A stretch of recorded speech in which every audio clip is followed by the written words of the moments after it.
Hello again, Doran Markowitz here from D Guitars Miami with another edition of This Week in Cool Guitar Repairs.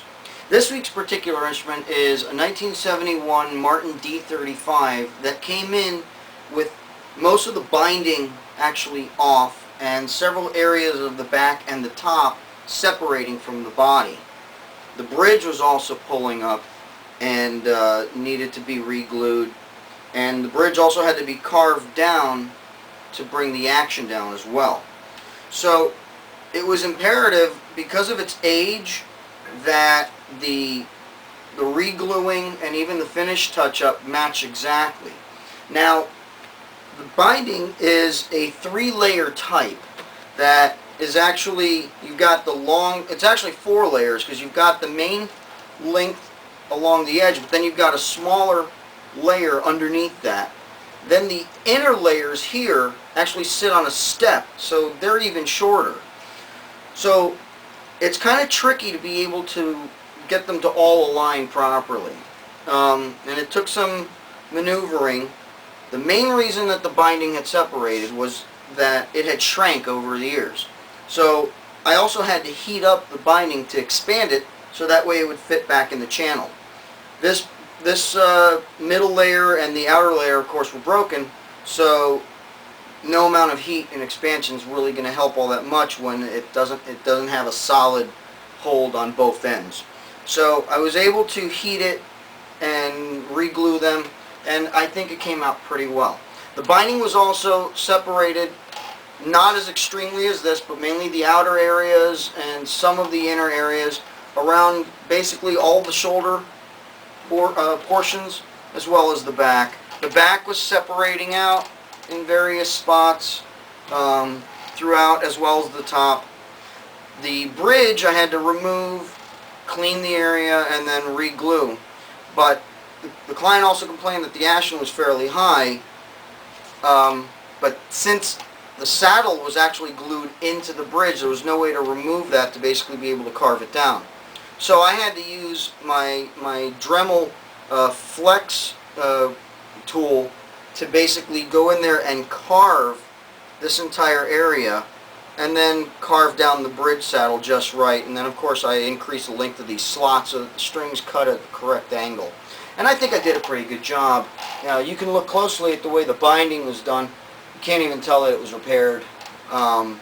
Likewise with the re-gluing of the back. The end result is a guitar that's got really nice action. It plays very beautifully, and it has a fantastic sound to it too.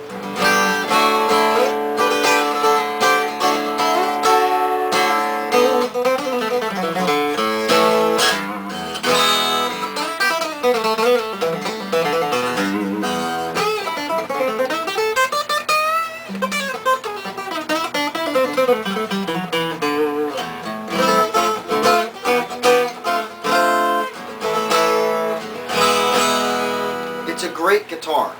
Oh, the other thing that I had to do also was the pickguard was missing, and the area of wood where the pickguard originally was glued to was actually lifting up.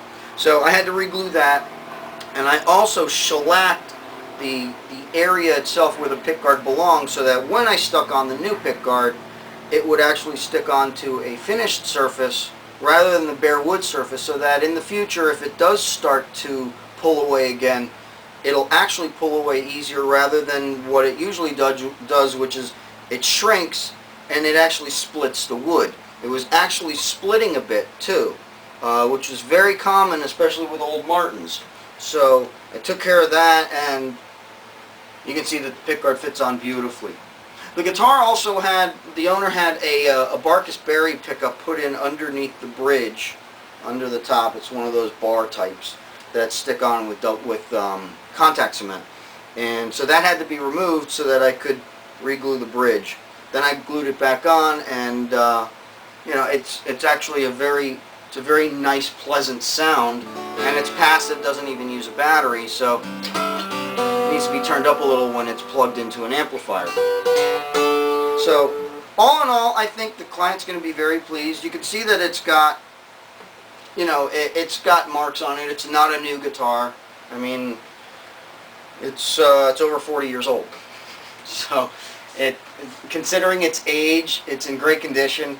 What's cool is that it's got patent pending Grover tuners, and you could tell that this was during one of the more experimental times for Martin, because they had put in an adjustable truss rod with a very cool Art Deco style truss rod cover at the headstock. It's kind of rare for Martins to even have a truss rod cover. So anyway, it's got nice X bracings, beautiful rosewood body, beautiful solid spruce top, mahogany neck, rosewood board. And it's just a fantastic playing guitar. I'm actually very impressed with how it came out.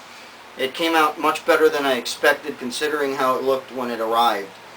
Okay, so that's enough out of me. Until next time, if you have an instrument that needs restoration, such as this, an acoustic or an electric, binding, fretwork, broken headstock, electronics, finish work, bridge reglues, whatever, don't hesitate to give me a call at 305-896-1811. Until next time, Doran Markowitz from D Guitars Miami. Thanks for watching and have a great day.